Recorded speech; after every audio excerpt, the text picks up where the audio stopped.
Good morning, students. In our previous classes, we have learned about different types of rocks, formation of different types of rocks, classification of different types of rocks. All these things we have learned in our previous classes. Today we are going to learn about weathering. Rocks do not stay the same forever. They get worn away slowly. Rain, wind, frost and temperature change can all cause these changes in these rocks. Rocks are different in shapes and size because of these changes. The breakdown of rocks into smaller fragments is called weathering. There are three types of weathering: physical weathering, chemical weathering and biological weathering. What will happen to a glass bottle containing a liquid if it is left in a freezer for too long? We know that it shatters. The liquid inside the bottle expands as it freezes. The ice formed creates huge forces on the glass, which then causes the bottle to break. The same thing happens in the case of physical weathering. As you can see in the diagram, water finds its ways into small cracks in the rocks. What will happen to the water if the temperature drops to 0 degrees Celsius or below?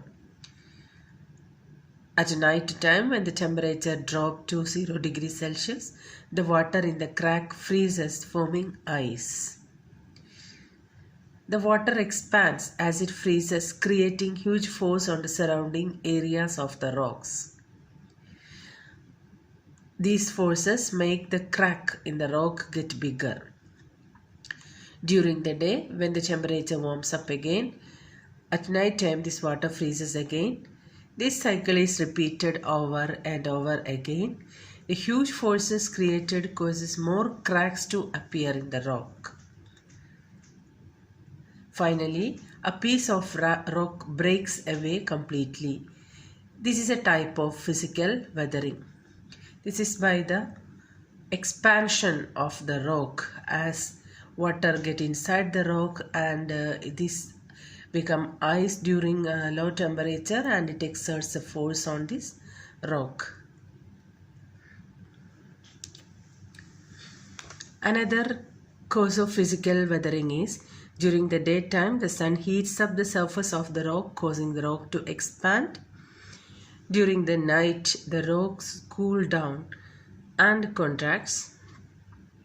As the rock keeps expanding and contracting, pieces of surface rock begin to fake and fall off.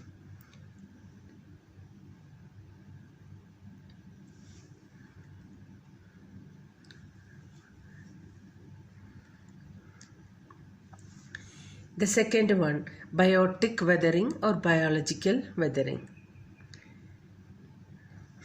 Living organisms can cause rocks to break apart. This is called biotic weathering. As you can see in the diagram, plant roots and shoots can get into tiny cracks in rocks.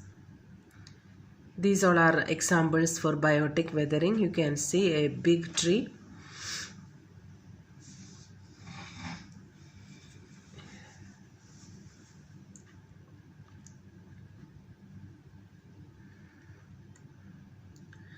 Third type is chemical weathering. What is chemical weathering?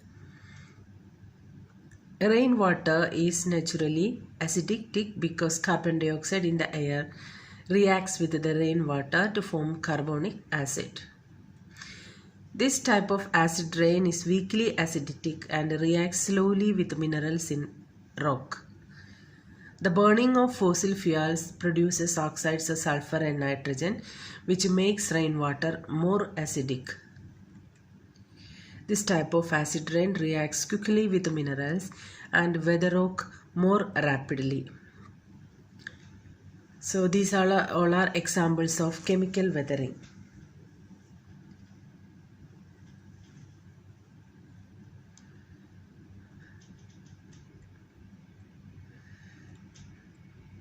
What happened to this piece of rocks that found? Transportation. Transportation is the movement of rock parts from one place to another. The rock pieces can be transported in different ways, by strong wind, by river, or by flow of ice. Deposition occurs when pieces of weathered rock sink to the bottom of the riverbed or sea, forming sediment. Dead creatures can get trapped in sediment and form fossils. We have learned this in the case of sedimentary rock formation. So you can, from the diagram, you can see that slowly by the movement of the rocks, how new sedimentary rocks forms. We will learn in detail about this movement of rocks in next class. This is the end of the lesson. I hope you understood. Thank you.